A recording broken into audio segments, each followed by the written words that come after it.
Hi friends, నేను మీ సత్యమాకుల. ఇదివరకు మన కరెంట్ బిల్స్ని ఫోన్పేలో కానీ లేదా గూగుల్ పేలో కానీ యూపీ యాప్స్లో మనం చాలా ఈజీగా పే చేసేవాళ్ళం. కానీ ఆర్బీఐ గైడ్లైన్స్ ప్రకారం మనకి ఇక నుంచి మనం యూపీ యాప్స్లో మనకి ఆ సర్వీస్ అవైలబుల్ లేదు. ఎందుకంటే ఆర్బీఐ గైడ్లైన్స్ ప్రకారం ఆ సర్వీస్ని యూపీ యాప్స్లో తీయడం జరిగింది. అందుకని మనందరం కూడా అంటే పవర్ కంపెనీ ఏదైతే అఫీషియల్ యాప్ ఉందో ఆ యాప్ ద్వారా మనం ఖచ్చితంగా పే చేయవలసి ఉంటుంది కరెంట్ బిల్ని.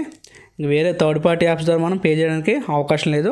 మన ఆంధ్రాలో మొత్తం 3 కంపెనీస్ ఉన్నాయి కరెంట్ సంబంధించి. ఒకటి సెంట్రల్ పవర్ డిస్ట్రిబ్యూషను, రెండవది ఈస్టర్న్ పవర్ డిస్ట్రిబ్యూషను, మూడవది సదరన్ పవర్ డిస్ట్రిబ్యూషను. చాలామందికి ఈస్టర్న్ పవర్ డిస్ట్రిబ్యూషన్ ఉంది కాబట్టి ఇవాళ వీడియోలో నేను ఆ కంపెనీ సంబంధించిన అఫీషియల్ యాప్ వేసి ఏ విధంగా మనం కరెంట్ బిల్స్ పే చేసుకోవాలో చాలా ఈజీగా మీకు చూపిస్తాను. ముందుగా మీరు ప్లేస్టోర్కి వెళ్ళి ఏపీఈపీ డిసిఎల్ అని సెర్చ్ చేయాలి.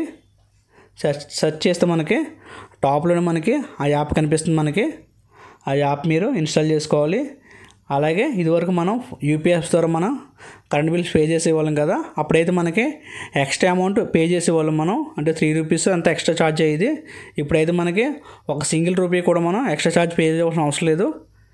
మన కరెంట్ బిల్ ఎంతైతే అమౌంట్ ఉందో ఆ అమౌంట్ మనకి కట్ అవుతుంది మన అకౌంట్లో నుంచి. ఇదివరకు యూపీ యాప్స్ ద్వారా మనం పే చేసినప్పుడు ఎక్స్ట్రా అమౌంట్ కట్ అయ్యేది.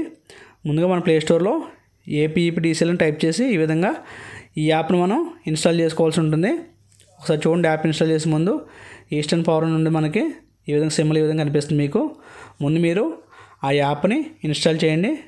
ఇన్స్టాల్ చేసిన తర్వాత ఓపెన్ చేస్తే మనకి యాప్ లోడ్ అవుతుంది ఫస్ట్. అలాగే మనకి జస్ట్ మన మొబైల్ నెంబరు ఓటీపీతో మనం యాప్లోకి కంప్లీట్గా లాగిన్ అయిపోవచ్చు. ముందు యాప్ ఓపెన్ చేయగానే మనకి లాంగ్వేజ్ సెలెక్ట్ చేసుకోవాలి. మీరు తెలుగు కానీ లేదా ఇంగ్లీష్ కానీ సెలెక్ట్ చేసుకోండి. నేనైతే ఇంగ్లీష్ సెలెక్ట్ చేశాను. ఈ యాప్స్ ద్వారా మనం ఇక్కడ చూపిస్తుంది మనకి ఏమేమి చేయొచ్చో, కరెంట్ బిల్స్ పే చేయొచ్చు. అలాగే రిజిస్టర్ అయ్యి మన పేమెంట్ హిస్టరీ కూడా చూడొచ్చు. అలా మన ఏరియాకి సంబంధించిన ఎలక్ట్రిసిటీ పవర్ సప్లై గురించి మనకు అప్డేట్స్ వస్తుంటాయి. మన రిమైండర్ కూడా పెట్టుకోవచ్చు. పలానా డేట్కి నాకు గుర్తు చేయని చెప్పి మన రిమైండర్ పెట్టుకుంటే ఆ టైంకి మనకి ఈ యాప్ గుర్తు చేస్తుంది మనం మర్చిపోయినా. మీరు ఈ యాప్లోకి లాగిన్ అవ్వకుండానే క్విక్ పే ఆప్షన్ ద్వారా కూడా మీరు ఎలక్ట్రిసిటీ బిల్ పే చేయొచ్చు. డైరెక్ట్గా క్విక్ పే క్లిక్ చేయగానే సర్వీస్ నెంబర్ ఎంటర్ చేసి మీరు పే చేయొచ్చు. బెస్ట్ ఏంటంటే లాగిన్ అయితే కనుక మన మొబైల్ నెంబర్తో ఓటీపీ వస్తుంది కాబట్టి మనకు ఆ ట్రాక్ ఉంటుంది, మనం ఇప్పుడే పే చేసామన్నది. పేమెంట్ హిస్టరీ కూడా చూడొచ్చు. మొబైల్ నెంబర్తో మీరు లాగిన్ అయ్యే పే చేయండి, బెస్ట్ మీకు ఆప్షన్ ఇది. మన మొబైల్ నెంబర్ ఇచ్చి కింద సెండ్ ఓటీపీ అని ఉంటుంది. ఆ ఓటీపీ దగ్గర క్లిక్ చేస్తే కనుక మన మొబైల్కి 4 నెంబర్స్ ఓటీపీ వస్తుంది. ఆ ఓటీపీతో మనం ఫస్ట్ రిజిస్టర్ అవ్వాలి. డైరెక్ట్గా వేరే వాళ్ళు అయితే కనుక కింద క్విక్ పే ఉంది కదా, దాని ద్వారా మీరు పే చేసేయచ్చు. నేను సెండ్ ఓటీపీ క్లిక్ చేశాను. ఇక్కడ 4 నెంబర్స్ ఓటీపీ వచ్చింది. 9940 ఓటీపీ ద్వారా ఇక్కడ నేను ఎంటర్ చేసి కింద వెరిఫై క్లిక్ చేస్తున్నాను. వెరిఫై క్లిక్ చేస్తే మనం యాప్లోకి ఎంటర్ అవుతాం. ఎంటర్ అయిన తర్వాత మనం ఒకసారి యాప్కి పర్మిషన్స్ ఇవ్వాలి. అలా నోటిఫికేషన్స్కి అలాగే రికార్డ్ ఆడియో దీనికి కూడా పర్మిషన్ ఇవ్వండి. ఈ విధంగా అఫీషియల్ యాపే కాబట్టి యాప్కి మీరు పర్మిషన్స్ ఇవ్వచ్చు. సెక్యూరిటీ యాపే కాబట్టి యాప్లోకి మీరు లాగిన్ అయిన తర్వాత ఈ ఆప్షన్స్ అన్నీ కూడా మీరు చూడొచ్చు. Add service, bill pay, customer care, ఈ ఆప్షన్స్ అన్నీ కూడా మీరు చూడొచ్చు. మీరు ఫస్ట్ కాబట్టి ముందు బిల్ పే క్లిక్ చేసి మీరు డైరెక్ట్గా మీ సర్వీస్ నెంబర్ ఎంటర్ చేసి సబ్మిట్ చేస్తే మీరు మీ డీటెయిల్స్ అన్నీ వస్తాయి. అంటే మీ పేరు, సర్వీస్ నెంబరు, అమౌంట్ ఎంత, ఇవన్నీ కూడా డీటెయిల్స్ వస్తాయి. అలాగే మీకు ఒకటికంటే ఎక్కువ కనుక సర్వీస్ నెంబర్స్ ఉంటే మీరు ఏం చేయాలంటే రెండో సర్వీస్ నెంబర్ మీరు డైరెక్ట్గా బిల్ పేలో అవ్వదు. అప్పుడు ఏం చేయాలంటే యాడ్ సర్వీస్లో ఆ సర్వీస్ నెంబర్ యాడ్ చేసి తర్వాత మీరు బిల్ పేకి రావాలి. అలా మూడోది ఉన్నా సరే సేమ్ యాడ్ సర్వీస్లో సర్వీస్ నెంబర్ యాడ్ చేయడం, అలా బిల్ పేకి రావడం. ఫస్ట్ కాబట్టి మీరు డైరెక్ట్గా బిల్ పేకి వచ్చి డైరెక్ట్ సర్వీస్ నెంబర్ ఎంటర్ చేసి సబ్మిట్ చేస్తే ఈ విధంగా మనకి డీటెయిల్స్ అన్నీ కూడా కంప్లీట్గా వస్తాయి. పైన మీ సర్వీస్ నెంబర్, అలాగే తర్వాత మీ పేరు, తర్వాత బిల్ డేటు, ఏ డేట్ని బిల్ చేయనట్టు అయిందో డేటు, డ్యూ డేట్, ఎప్పటిలో అక్కడ మనం బిల్ కట్టాలో ఆ డేటు, అలాగే మన మొబైల్ నెంబర్ చూపిస్తుంది.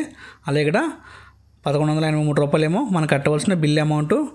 అలాగే మనకి ఇక్కడ వెదర్ సర్వీస్ వాజ్ డిస్కనెక్టెడ్ అంటే ఇది డిఫాల్ట్గా మనం నో ఉంచాలి. ఎందుకంటే ఇది ఎప్పుడు ఎస్ పెట్టాలంటే 2-3 నెలల కనుక మన కరెంట్ బిల్ కట్టకుండా మన సర్వీస్ ఒకవేళ కరెంట్ వాళ్ళు డిస్కనెక్ట్ చేస్తే అప్పుడు మనం ఎస్ పెట్టి కరెంట్ బిల్ పే చేయాలి తప్ప మామూలు డిఫాల్ట్గా అయితే నో ఉంచాలి.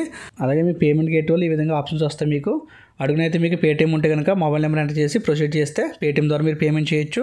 డైరెక్ట్గా మీకు బెస్ట్ ఏంటంటే యూపీఐ ఉంది కాబట్టి మనకి యూపీఐ క్లిక్ చేస్తే మీ మొబైల్లో యూపీఐ యాప్స్ ఏమున్నాయో ఆ యాప్లు చూపిస్తుంది. ఆ యాప్ మీద మీరు సెలెక్ట్ చేసుకుని ప్రొసీడ్ చేస్తే కనుక ఆ యాప్ ద్వారా మీరు అమౌంట్ పే చేయొచ్చు ఈజీగా. ఇక్కడ నేను ఆల్రెడీ ఫోన్పే సెలెక్ట్ చేశాను. అలా కింద అయితే మనకి యూపీఐ ఐడి ద్వారా పే చేయాలంటే కింద సెలెక్ట్ చేసుకోవాలి మనం. నేనైతే ఫోన్పే సెలెక్ట్ చేసి ప్రొసీడ్ క్లిక్ చేశాను. ఫోన్పేనే కాదు మీ మొబైల్లో యూపీఐ యాప్స్ ఏమి ఇన్స్టాల్ అయినాయో అవన్నీ కూడా చూపిస్తుంది. మీకు ఏది కావాలో అది సెలెక్ట్ చేసుకుని మీరు ఓకే చేస్తే కనుక ఈ విధంగా యూపీఐ పిన్ ఎంటర్ చేసి మీరు పేమెంట్ చేయొచ్చు. అంటే యూపీఐ యాప్స్లో మనకి కరెంట్ బిల్స్ లేవు కానీ యూపీఐ యాప్స్ ద్వారా మనం పేమెంట్ అయితే చేయొచ్చు. ఈ విధంగా మీరు ఫోన్పేలో కరెంట్ బిల్ పే చేస్తే కనుక మరలా మనకి ఈ యాప్కి రీడైరెక్ట్ అవుతుంది. తర్వాత మనకి బిల్ కూడా జనరేట్ అవుతుంది. ఇలా జనరేట్ అయిన రిసిప్ట్లో మనకి మన కన్జ్యూమర్ నెంబర్ అంటే మన సర్వీస్ నెంబరు, అలాగే ఏ డేట్ని పేమెంట్ చేసాం, అలాగే మనకి ఈఆర్ఓ ఆఫీస్ ఎక్కడ, ఇవన్నీ కూడా డీటెయిల్స్ ఉంటాయి. అలాగే ఎంత అమౌంట్ పే చేసాం, మన పేరు, ఇవన్నీ కూడా కంప్లీట్గా ఉంటాయి. ఇది స్క్రీన్ షాట్ అయితే అవ్వదు యాప్లో కాబట్టి స్క్రీన్ షాట్ అవ్వదు. మీకు కావాలంటే వేరే మొబైల్లో మీరు ఫోటో తీసుకోవచ్చు.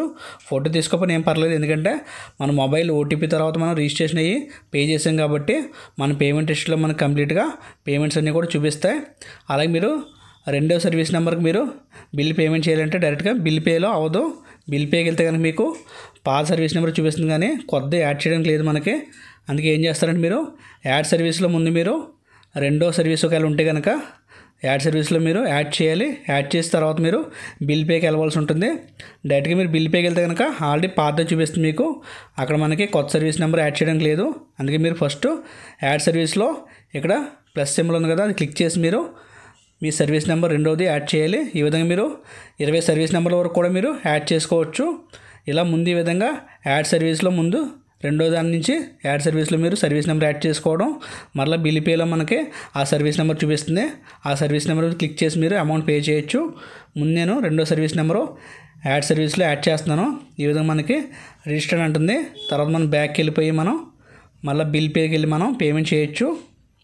ఈ విధంగా మనకి యాడ్ సర్వీస్లో మనకి యాడ్ అయిన 2 సర్వీస్ నెంబర్లు చూపిస్తుంది మనకి. డైరెక్ట్గా దీని ద్వారా మనం బిల్ పే చేయడానికి ఉండదు. ముందు యాడ్ చేసుకుని మనం మరలా బ్యాక్కి వెళ్ళి మనకి బిల్ పే ఆప్షన్ ఉంటుంది కదా, ఆ బిల్ పే ఆప్షన్లో మనకి ఇప్పుడు యాడ్ చేసిన సర్వీస్ నెంబరు బిల్ పేలో చూపిస్తుంది మనకి. బిల్ పేలో చూపిస్తే మనకి ఆ సర్వీస్ నెంబర్ క్లిక్ చేసి మనం ఇందాక సేమ్ ఏం ప్రాసెస్ చేసామో ఆ ప్రాసెస్ ద్వారా మనం కరెంట్ బిల్లు పే చేయొచ్చు. ఈ విధంగా మీరు 20 సర్వీస్ నెంబర్స్ వరకు మీరు ఇలా ఇందులో రిజిస్టర్ చేసుకుని వాటికి మంత్లీ పేమెంట్ చేయొచ్చు. ఫస్ట్ టైం కాబట్టి మనకి ఇవన్నీ యాడ్ చేసుకోవడం కాబట్టి కొంచెం టైం పడుతుంది. తర్వాత నుంచి మనకి ఈజీగానే ఉంటుంది. మన ఫోన్పేలో ఏ విధంగా కడుతున్నామో తర్వాత కూడా మీరు ఈజీగానే పే చేయొచ్చు. అలాగే మనకి ఇందులో ఎక్స్ట్రా ఛార్జెస్ ఏం పడవు.